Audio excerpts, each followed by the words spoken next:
Hello and welcome to today's ICMI webinar. We're glad you've joined us for Weathering the Storm, Investing for Long-Term Contact Center Success. I'm Tim McElgan, Editorial Manager and Principal Analyst at ICMI. I'll be your host for today's session. Before we get started, just a couple of housekeeping announcements. If you have any technical difficulties during today's session, simply hit F5 or Command R to refresh your browser window. If you need further assistance, please click on the yellow help icon below the slide. Somebody will get right with you and get that sorted out for you. We definitely encourage you to ask questions at any time during the discussion. To do that, just type your question in the Q&A window on the side of the screen, hit submit.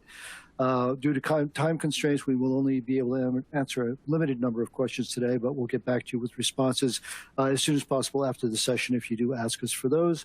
Any additional resources related to this discussion can be found in the resource list widget located in your console. And today's presentation will be available on demand shortly after the completion of this live event.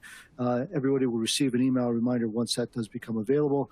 Finally, thank you very much to TTEC for sponsoring today's discussion. With that, let's meet today's panelists. Nick Cerise joined TTEC in 2019. He's responsible for global marketing and customer strategy. He joined TTEC because he values its culture of customer obsession, and he's passionate about helping brands achieve their own customer obsession. I had a little trouble with the words today. I'll get that cleaned up. Helping brands achieve their own customer-obsessed ambitions. Prior to joining TTEC, Nick was the global head of payments, product, and marketing at Travelex, the world's leading non-bank foreign currency supplier, and the chief marketing officer at Western Union Business Solutions, where he led the digital transformation of the payments business. Welcome, Nick. Thank you for joining us. Thank you. Happy to be here. As part of the customer engagement team at Omdia, Mila D'Antonio covers technology that enables connected customer experiences across the enterprise with specific interest in customer engagement platforms, customer data platforms, customer journey orchestration, and intelligent automation. In her role as Principal Analyst Connected Enterprise at Omdia, Mila provides an analysis of the key developments that improve customer interactions and enable personalized, relevant engagements. Thank you for joining us, Mila. Thanks for having me. And David Myron also joins us from Omdia today. We're lucky we have two of my colleagues with us, and very happy to have you with us. As Principal Analyst, Connected Enterprise, David focuses on contact center infrastructure, workforce optimization. I promise I am going to get this together. Workforce optimization, interactive voice response, and speech analytics solutions, sharing his insight with vendor and enterprise clients through research, consulting, white papers, webinars, and blogs. Before joining us here at Omdia, David was an award-winning writer and editor for publications and websites covering the evolution of contact center technologies and strategies. So thank you all very much for joining us today. So let's go ahead and get started here. Since we first started planning for this webinar, it's been a little while now, the state of the overall economy, and in particular the tech economy, have become significantly more, let's call it interesting, challenging, however you want to put that. Layoffs, there's some uncertainties about where tech investment's going to go. Changing competitive environment across multiple industries are going to make next year, 2023, a very challenging year and great fun for those of us in the analysis space, I'm sure. I'd like to start the discussion with you, David. What's your research telling you about how investment plans are changing among contact center leaders? Are they planning to pull back? Yeah, so sure. We're noticing a slightly more measured, more careful approach to contact center technology investments this year. Last year, according to Omdia's 2022 IT Enterprise Insights Survey, 63%, almost two-thirds, 63% of organizations planned either a strategic or minor cloud contact center investment this year. However, the percentage of executives who are planning a new cloud contact center investment for next year has dropped to about 59%. A more noticeable decline is in self-service. Plans for new investments in self-service will drop 7% from 61% in 2022 to 54% in 2023. And new investments in conversational AI, IVAs, chatbots will drop from 62% in 2022 to 57% in 2023. So while the numbers seem so the numbers certainly are indicative of growth.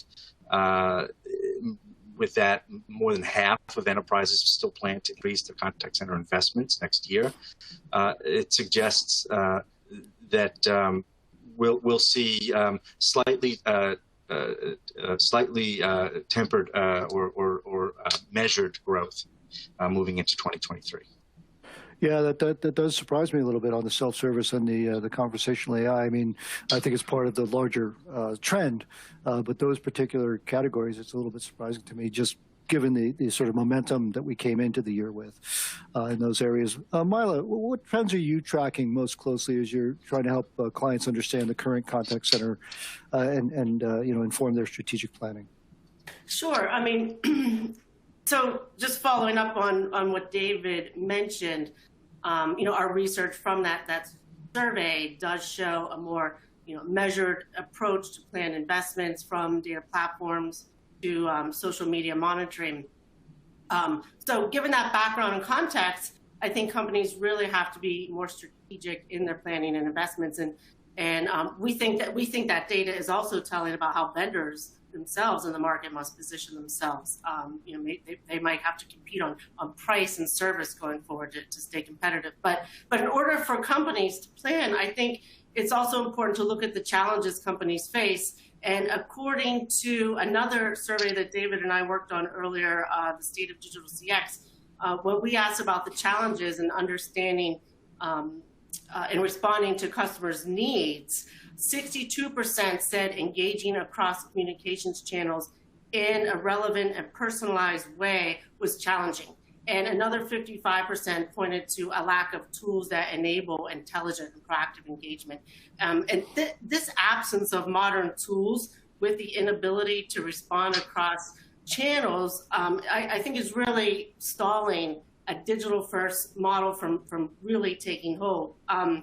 So given those challenges, when we also look at those investment plans that David cited, we see a high concentration, or the highest concentration, in strategic and minor investments planned around things like intelligent virtual agents, like video chat, like augmented reality. So I think that when we cross-tabulate this data, this really points to the need for investing in the latest tools that both reduce operating expenditures while elevating CX to meet customers' expectations.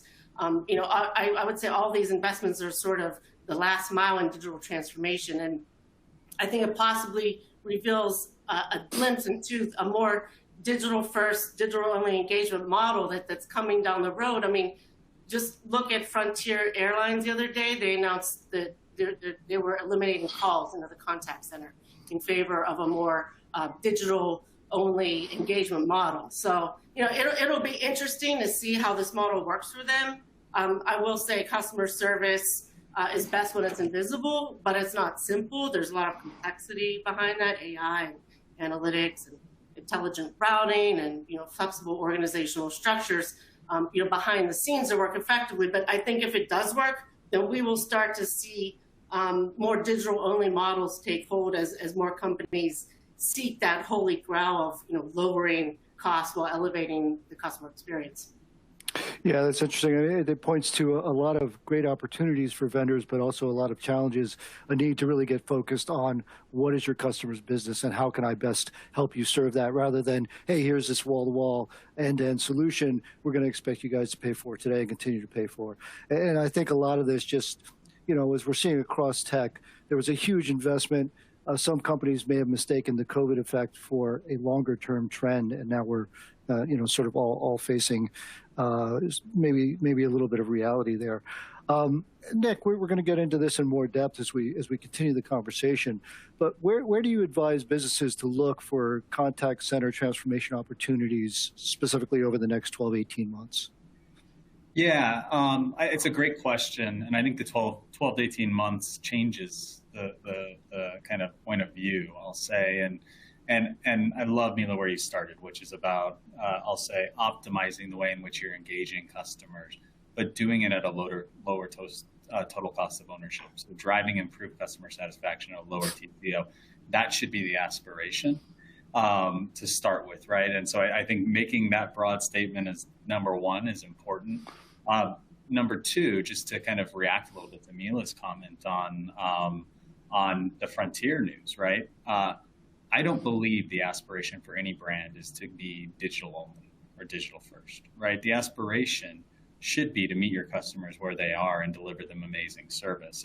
And that's what I would say where brands should start as it relates to digital transformation. I totally understand coming up on the economic environment that we're all expecting to come into and are already beginning to feel the need to act fast. However, as CX leaders, I think we have to start with acting strategically, right? That has to be the starting point, which I believe is actually starting with understanding your customers and why they're engaging with your brands. I can guarantee you in the Frontier example, there are a lot of scenarios where customers need to actually reach out and talk to somebody when they're in a very difficult and I would say kind of highly intense travel need. And I believe Frontier will feel the pain of that here very soon, and they may kind of change up the approach a bit. But let's let that one play out. But really, the point there is understanding why customers are engaging with brands, and the process that we work with brands on is something we call intent mapping, right? And this means deeply understanding every intent or a reason why a customer is engaging with you, and then establishing the optimal management of that intent. For almost every brand we do this with, we find that the majority of intents are not being intelligently routed or managed correctly. And there is typically at least, I'll call it 10 to 20% of savings to be realized just in simply getting the right intents to the right channel, the right human or digital worker for that matter, and with the right skill set to solve the customer challenge. And so that to me is baseline, base camp, starting point number one. Understand your customer, understand why they're engaging with you, and go through an intent mapping process to then say, how can we improve that engagement, lower cost, improve customer experience? Yeah, the Frontier thing is really an experiment in real time, and I think we can all be grateful for it. That we're not running that experiment ourselves, but we get to take a look at it. I'm thinking back to just recently. We were coming back from one of our big shows in Vegas. And my 10 o'clock flight got delayed, and then canceled. Now it's, after midnight, I'm in Vegas, and strangely, in Vegas, they had no hotel rooms available for us. The poor people at the gate were now faced with a horde of angry travelers, and all they could do was say, here's a phone number to call. Now, this wasn't Frontier. But, so luckily I have my corporate travel folks that I can call 24/7. So I got on the phone with them, but other folks were just, kind of losing it. So I think that, when we think about omnichannel, one of the pieces that does get forgotten is that frontline worker face to face with an irate customer. And, I write about this stuff. I'm very sympathetic. I do my very best to not be a jerk when it comes to dealing with customer service reps. I failed that night. Yeah. Perhaps understandably, but nonetheless, I think that it's really, really important to keep that in mind, that you need to have that somewhere along the line, that human option if somebody wants it. So we'll see what happens.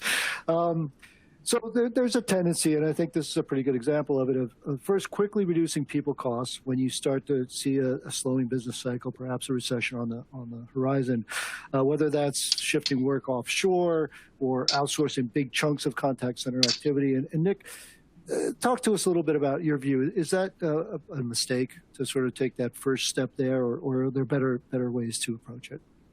Yeah, I don't know if the mistake is a decision on whether to outsource or offshore or not. I think oftentimes if you go through the process that I started on, which is that kind of understanding why your customers are engaging and mapping those intents to the optimal approach, that may actually lead you naturally into an outsourcing or offshoring, nearshoring, onshoring of those intents.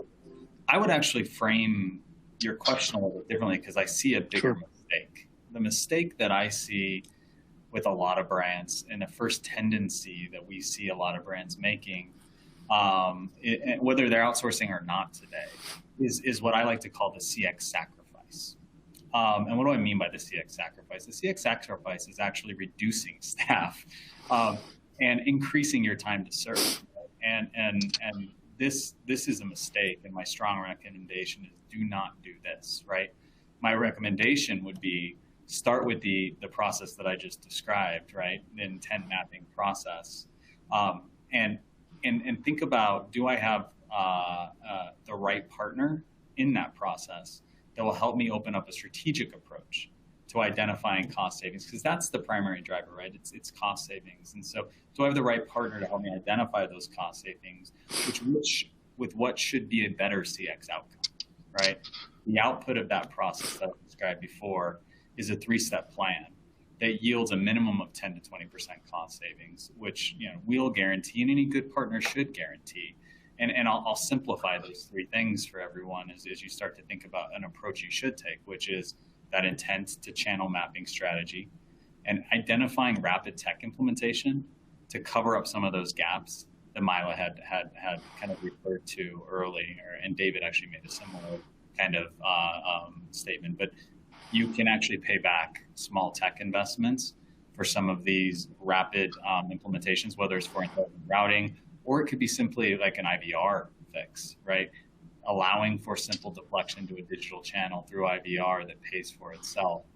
So that's 1. 2, a smart shoring strategy, taking into account the future state channel and mapping to the optimal onshore, nearshore, offshore delivery model.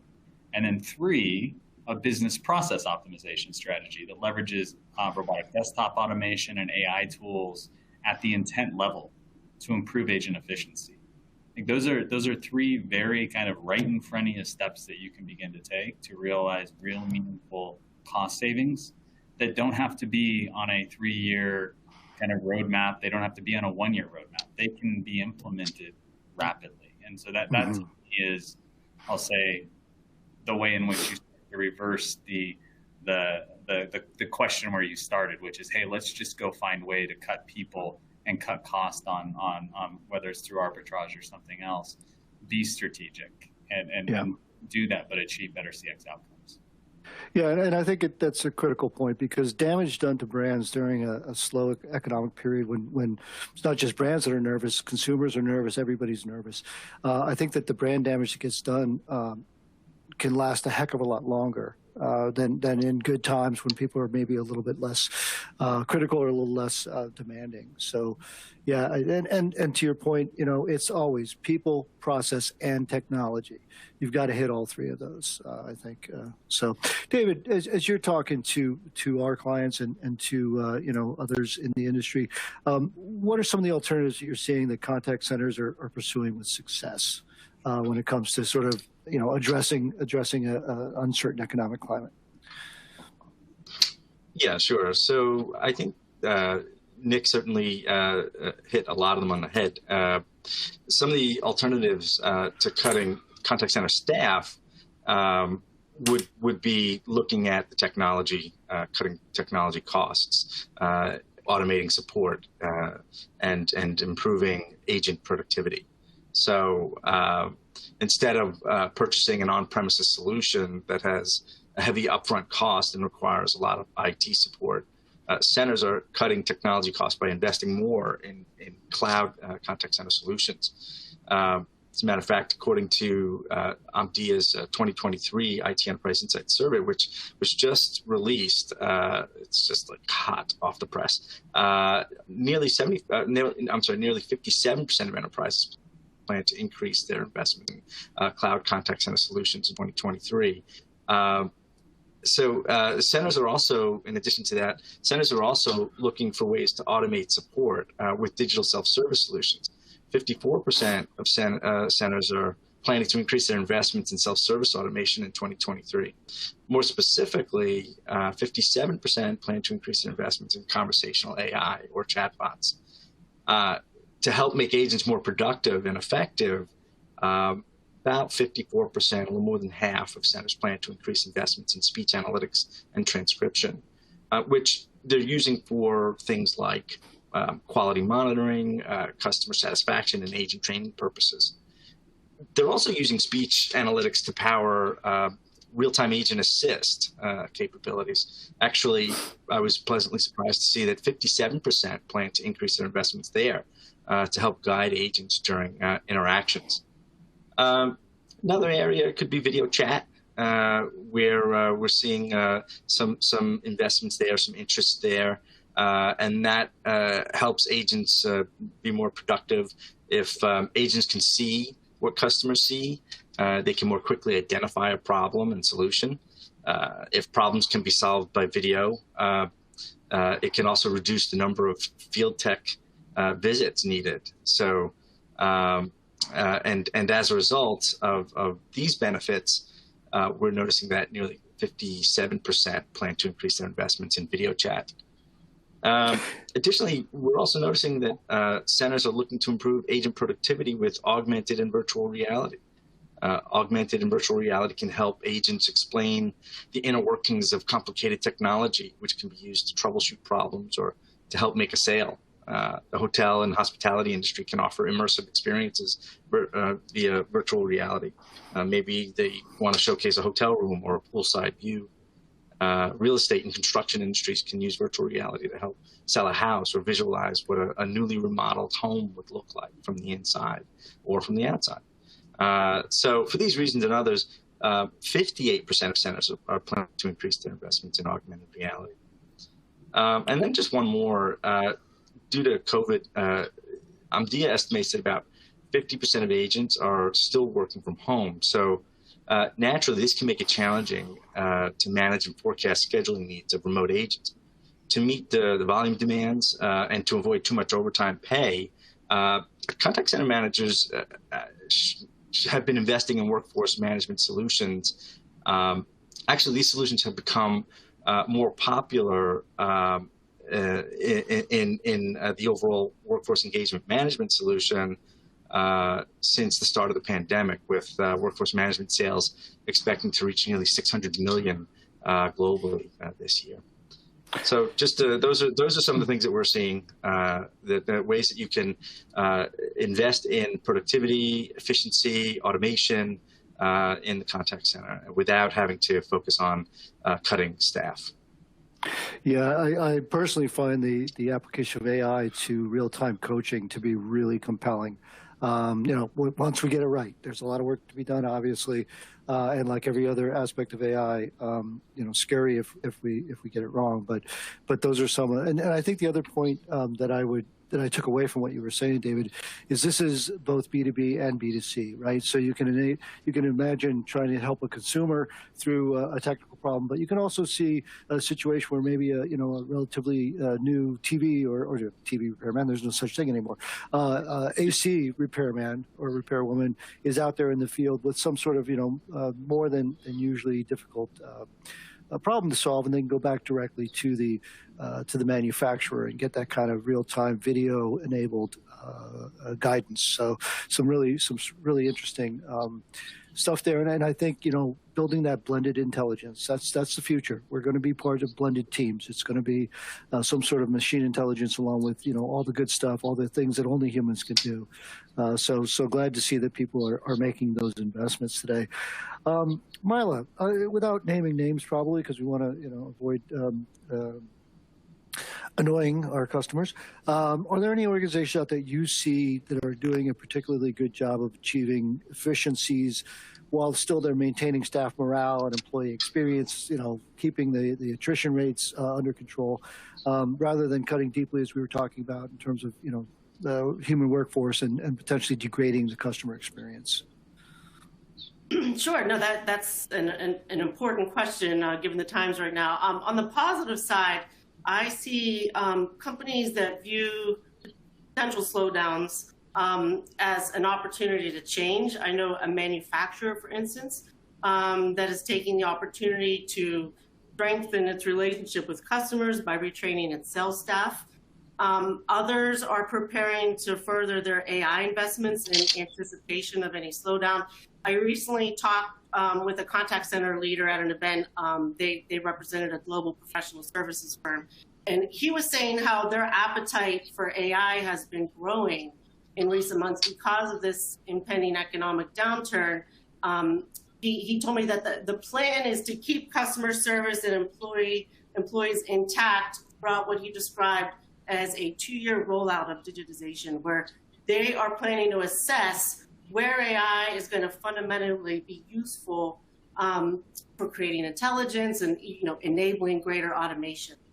But I think really, no matter what path you take, the most important thing is to effectively communicate internally and externally. The companies that will succeed, I believe, are the ones that will listen to their employees and their customers, and they will communicate consistently throughout whatever downturn awaits us. Externally, be honest about any potential shortfalls, like staffing shortages. Internally, continue to pinpoint any pain points in the customer journey or highlight characteristics of a great customer experience for your organization. And then continue to streamline processes and focus your people on those characteristics. So just don't lose sight of those basic tenets, I would say.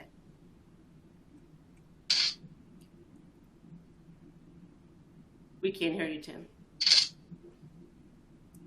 Did the one thing that we warn everybody about, make sure you unmute. Sorry about that. I think I do this at least once a webinar.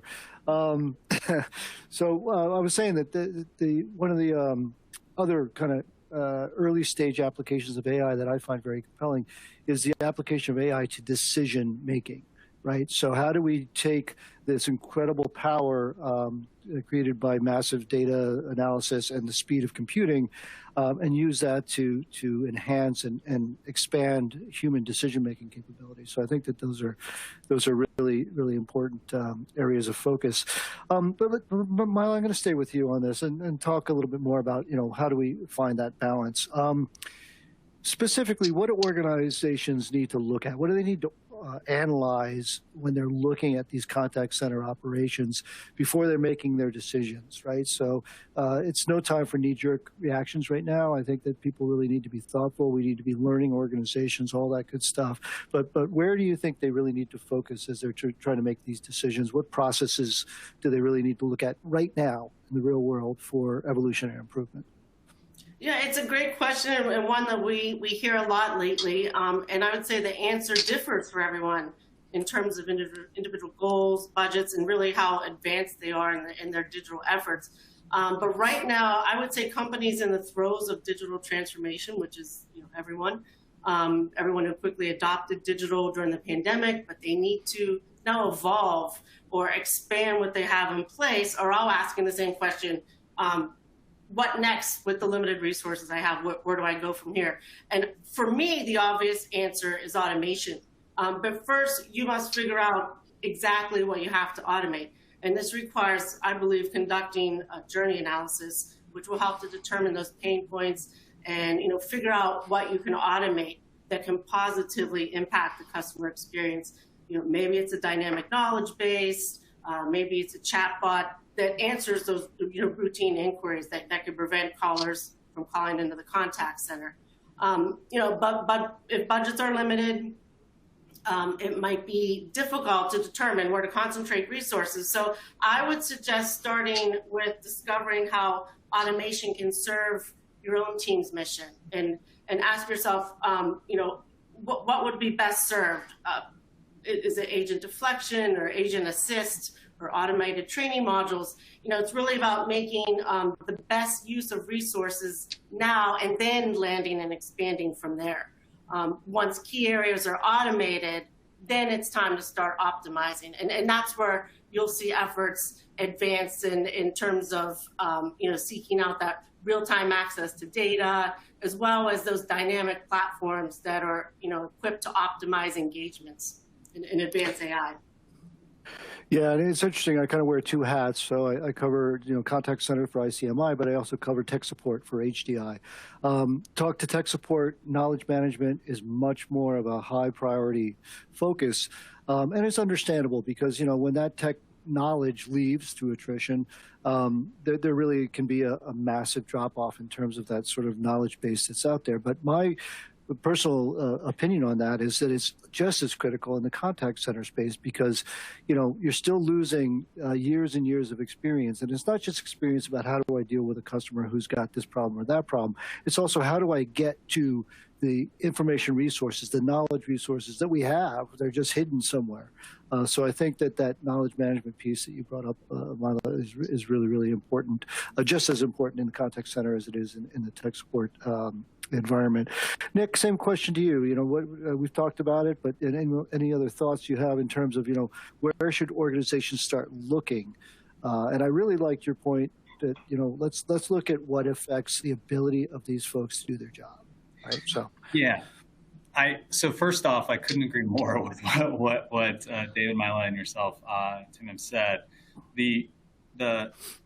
I guess to me, a lot of times when you start to take a step back, and I outlined an approach before, so I maybe jumped ahead on this question around starting with understanding your customers and why they're engaging, and then building a roadmap, but a rapid roadmap to start to try and solve for that.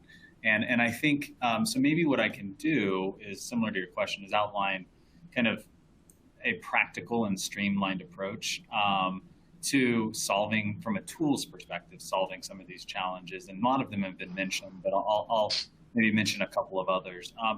To me, oftentimes, most companies will have a digital channel, call it chat or messaging, in place. They just may not be optimizing how they're utilizing it. We call this a lot of times, it's like you got a Ferrari parked in the garage. They've got great technology that they're just not utilizing correctly. And where oftentimes technology is failing brands is on intelligent routing. And so to me, I start with intelligent routing. We talk about AI, but if you can start with intelligent routing, and do you have the right capabilities to intelligently route intents or engagements into the right channel, be that for self-service or being it deflecting it into digital and enabling kind of that digital interaction, or keeping it voice or deflecting it actually into messaging and then to video was brought up earlier, because guess what?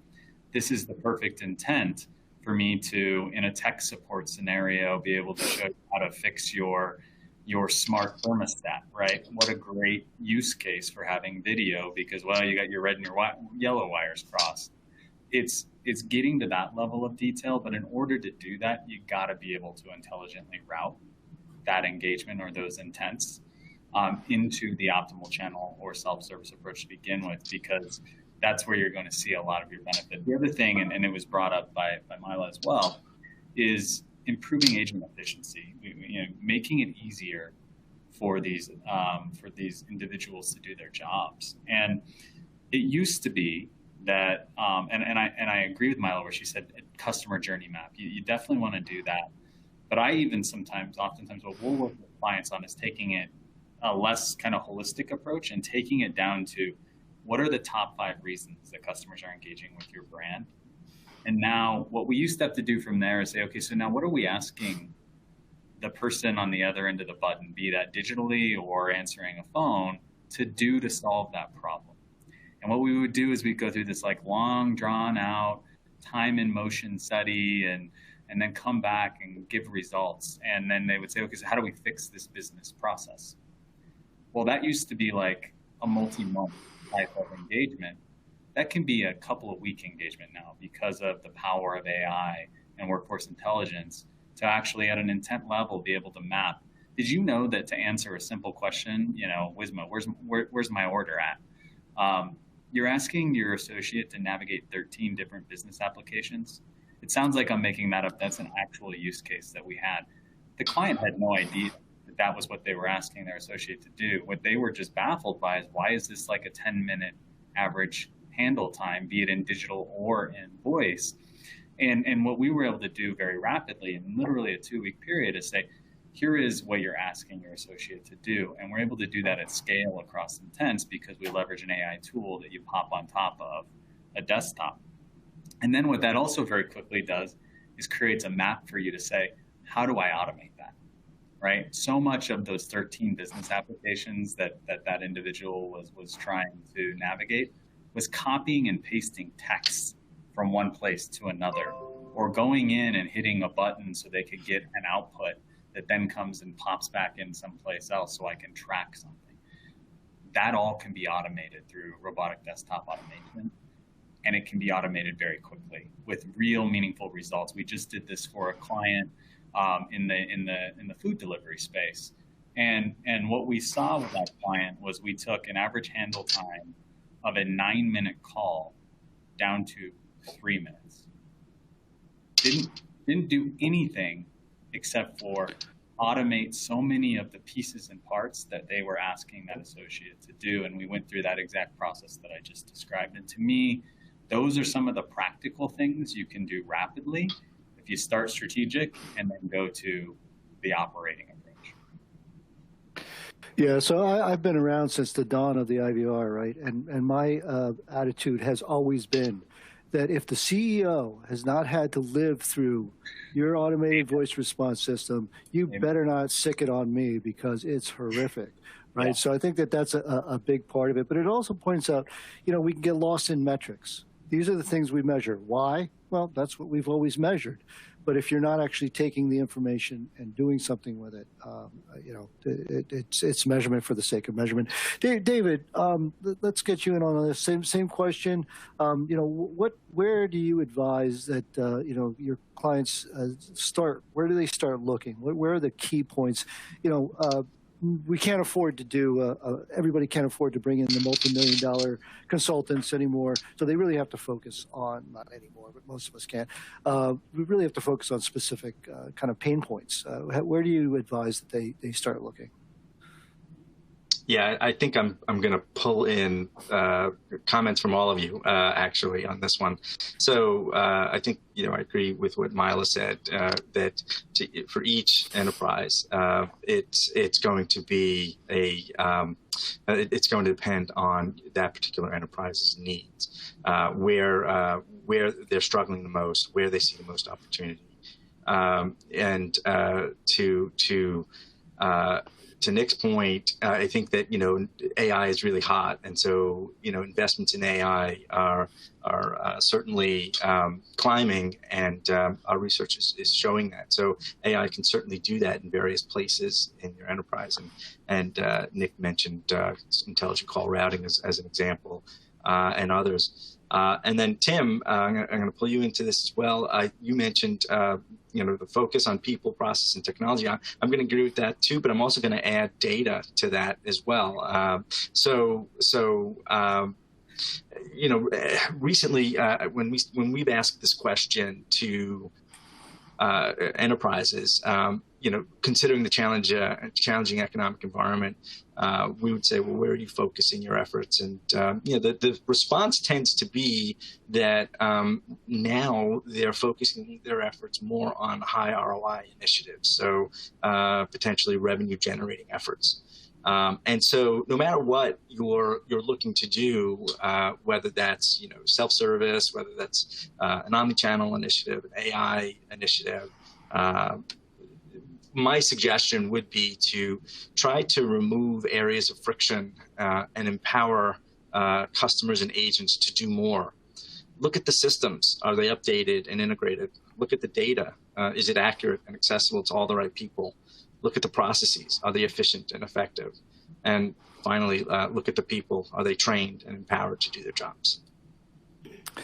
Yeah, I think that's huge. We've been gathering data now for decades, right? And for the most part, a lot of that has just gone into these data lakes. And I think of Gollum, under the mountain in this dark, unlit lake of data that's just out there that's very, very difficult. I think that, that's an important target for, as you were saying, for automation, for AI, for discovery. How do we, light up that dark data? And this question, of course, as the conversation ebbs and flows and finds its own way. We've talked about this quite a bit already, but in terms of analytics, automation, AI, David, can you talk in some depth about the promising targets for investment in some of these advanced technologies? And I'm not saying just like label an area of focus, but kind of get down deeper into how does it look as you apply AI to some of these problems. So as the question as I wrote it talks about not just right now. There's a huge challenge for everybody in the next 12, 18 months to get past this patch, but we're really talking about long-term competitive advantage, right? Yeah. So when it comes to investments in advanced technology, I'd say there are some promising developments in artificial intelligence. Earlier this year, we conducted a survey and asked executives, where does AI add the most value to the customer experience? And according to the survey results, which are available in Omdia's State of the Digital CX 2022 survey, We found that social listening and ticketing systems tops the list, with 88% of enterprises stating that they add significant value. In second place is digital customer contact analytics for quality monitoring, customer satisfaction, and training, with 71% stating it adds significant value. And to Nick's point earlier, AI-powered intelligent call routing came in third place, with 64% of executives stating it adds significant value. So I would just stop at those three. I have more that I could share, but I think those are the top three. But what's also interesting about the top three that I just shared is that while each of those added 60+% more, or 60+% or more of those polled said they added significant value. 30% to 11%, depending on which one you look at, add moderate values, claim they add moderate value. And in each of those cases, all three of the ones I just mentioned, over 90% said they either add moderate or significant value. So AI, certainly can do some incredible things, and already we're noticing some very early success with it. Yeah, and I think that, just because of the state of technology right now, where we are in this market, vendors are out there. They've got to get their own ROI on the investments they've made in developing AI and other advanced automation. So there has been a tendency to say, you need this, and don't ask us why, but you need to add this on to all the rest of the platform solutions that we've provided to you. And I think now we're getting to the point where enterprises are saying, well, wait a second, let's talk about exactly why this is important. Milo, what are you excited about right now in terms of the tools and processes that contact centers can leverage to achieve solid near-term returns? And then, what are some of the emerging capabilities that they ought to be thinking about? Sure. Yeah, and before I answer that, I wanted to jump in on that last question too. Sure. And following up on something you actually said, Tim, about AI-powered knowledge, I'm seeing that as really an advancing trend. I think we're gonna see more of that, the AI-powered knowledge, popping up next year. Digital, I think, used to mean pushing through helpful articles, but I think now it's going to be about making information available to employees so that they could proactively respond at those right moments. So I just wanted to follow up on that.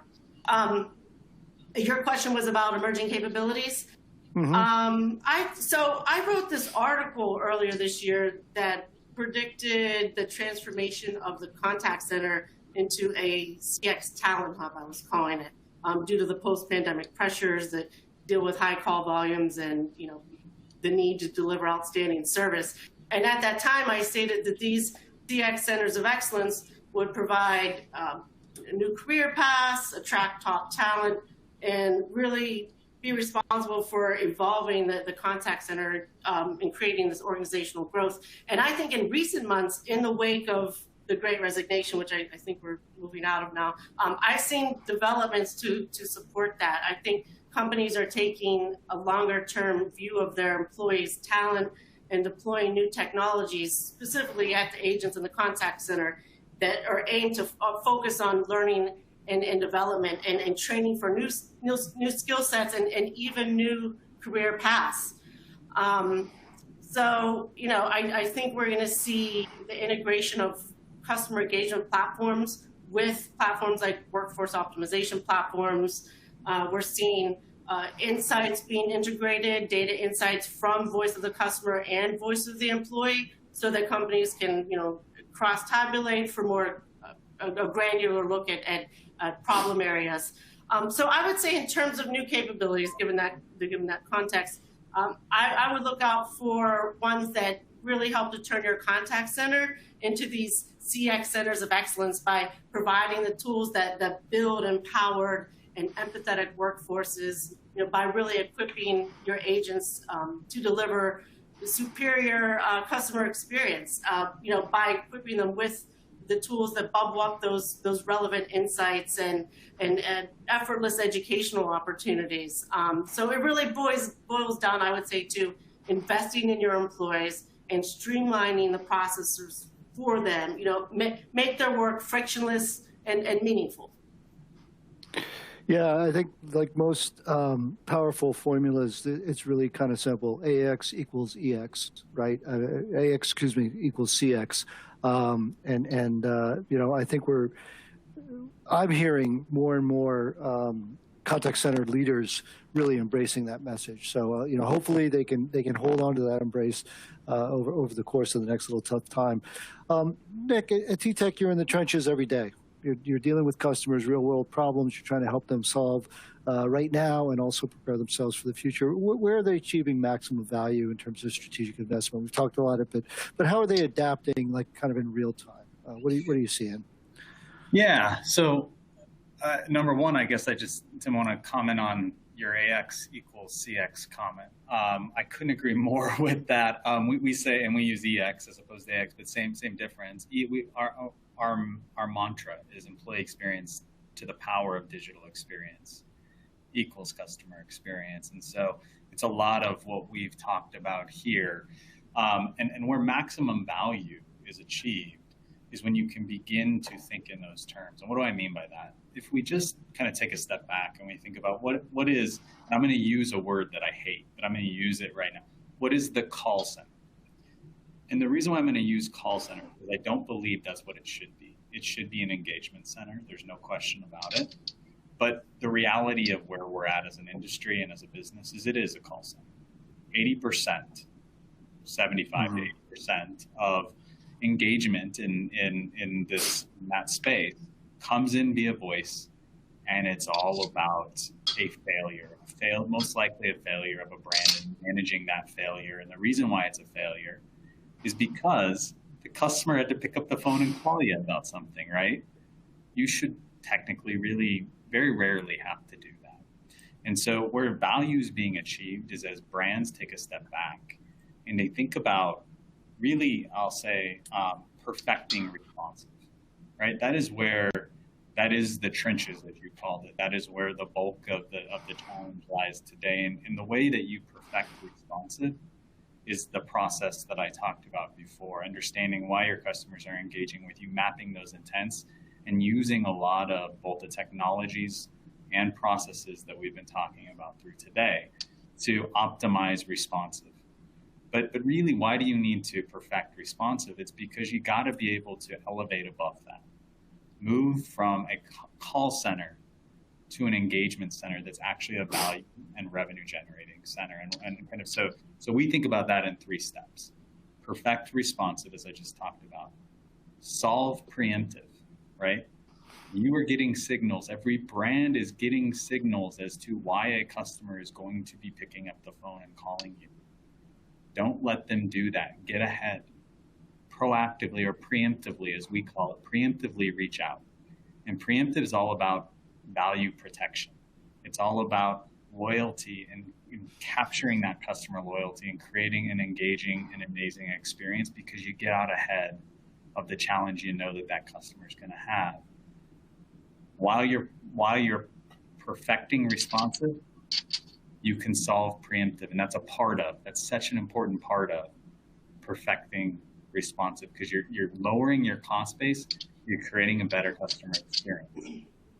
But then where real value is created is where then you move into what we call kind of this idea of proactive, and we say kind of right, perfect the responsive, solve preemptive, drive proactive. And proactive is all about understanding the intents where value can truly be created. You have an opportunity to create incremental revenue. You have an opportunity to cross-sell. Identify those opportunities and create an amazing experience that allows you to be proactive by linking intents, but also to actually kind of build the capabilities that allows you to capture that. And the only way to do that, and I'll kind of end on this, is by kind of solving what I call the CX silos. And what do I mean by CX silos?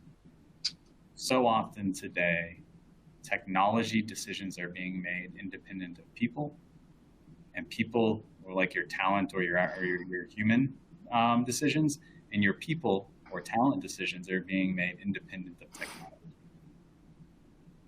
Make those together, right? If you make them together, the technology decision is better because the people that end up operating that technology has an influence on it.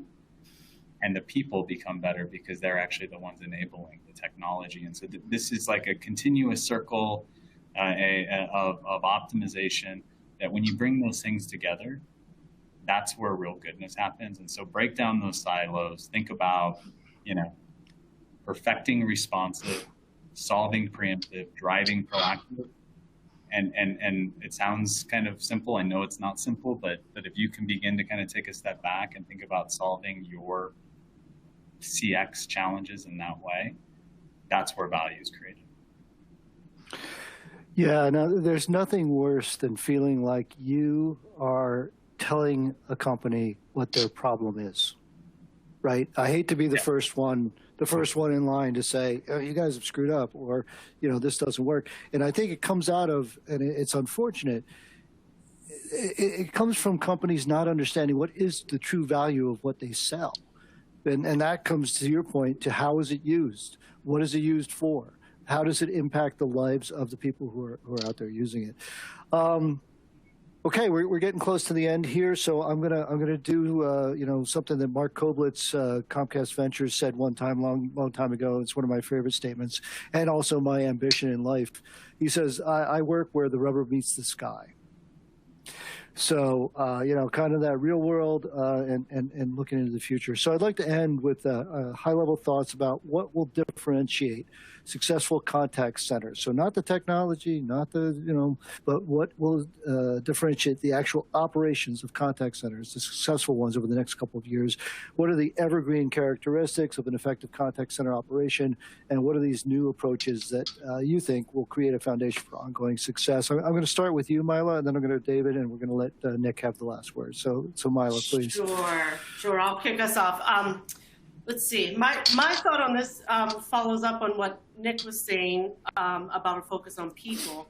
And I believe what differentiates, or what will differentiate contact center in an economic downturn, is also an evergreen characteristic, and that's relationships. Establishing a foundation of relationship building is the key to any successful contact center, as well as any successful business. That's what's going to increase customer lifetime value, and CLTV will increase revenue, because the more your customers value your business, the more money they will spend. But I'm also a firm believer that to be relationship driven and customer focused, you have to start with leadership and vision and communicate that vision and its core tenets consistently and thoroughly, because really achieving one-to-one relationship requires a culture that understands what it means to be customer focused and how engaged and personalized and empathetic relationships can really impact their individual roles. So, you also, I think you also asked about new approaches. So that's a differentiating capability, but a new approach would be using AI to hyper-personalize and understand context and help to empathize. That's gonna be what will enable the ongoing success in companies' efforts to build relationships. I'm going fast because I know we're almost out of time. Yeah, no worries. And I think that's a great point, because at the end of the day, the contact center is the public face of your culture, right? So it comes right back to culture, and culture really is how people and technology and process interact. David, your last thoughts, please. Yeah, sure. So I think what I mentioned earlier still applies, where you could, and what you mentioned earlier, focus on your people, process, technologies, and knowledge.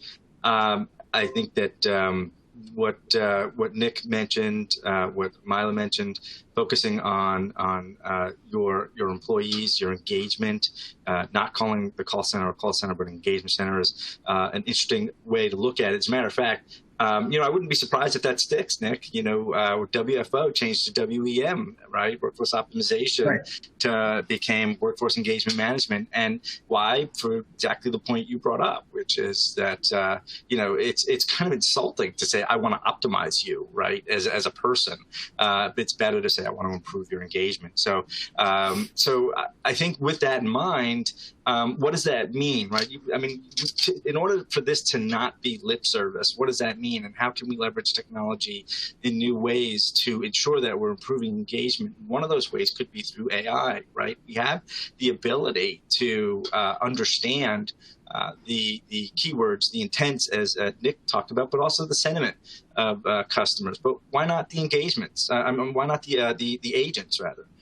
Why not pay attention to their sentiment, their feeling? Why not look at, use automation, use technology, use AI to recognize that an agent just had a bad call? And can we automate some sort of forced interruption to say, or after the call to say, hey, take a 5-minute break, take a well-deserved 2-minute break or a 1-minute break just to refocus. So that's certainly one way that we can keep that promise to shifting the focus from optimizing agents to helping engage agents. And there have been studies that show that when you do that, right, when you have an agent who has a bad experience, and you re-engage them and sort of refocus them, give them a sort of a Zen-like moment, they're able to perform better. Their productivity increases. So that's certainly a new way to leverage AI, for example, moving forward. I also want to just make sure while we're looking ahead, while we're looking at new technologies, make sure that we're focusing on some of the old tried and true tenets that we know work. Think about the customer first, right? Whatever you do, always make sure that your investment is going to make something better or improve an experience for the customer. Empathy. A lot of times when we think about technology and AI, it can fake empathy, but it can't really feel empathy. So make sure that as you're thinking about AI, that empathy is a part of the equation. When thinking about AI, I would say that the three things you want to focus on are the keywords, the intents, and the sentiment, as I mentioned before. Make sure you're training the data and training it regularly. Have processes in place to do that. Make sure you're leveraging technology, AI that can understand the intents that Nick talked about earlier, and also leverage AI to understand both customer and agent sentiment. So I'll wrap it there. Yeah, maybe we can get to the point where we're referring to them as engagents. But we'll see. I don't think that's got a real chance. Nick, we're going to let you take us out today. And I apologize to our audience. We do have a couple of questions that we weren't able to get to. Good questions, but if you get back in touch with me directly, I'll do my best to answer them for you or get the answers to you. So, Nick. Yeah, and I'll say I'm happy to help answer on anything in a follow-up as well. I'll leave with a couple of key thoughts, right? Number one, where we started, please, please, please don't fall into that CX sacrifice trap. I know we have to make tough decisions in the short term on cutting budget. Do not sacrifice your customer experience and make it horrible because you're just cutting heads. Instead, to everyone's point here, think about the power of employee experience when it's complemented by digital experience. And that ends up being a better customer experience. And you can actually get to better results than just saying we're going to cut our customer agents by 10% or 5% or whatever they're doing. And then last, I'll leave on, which I'm a bit of a broken record here.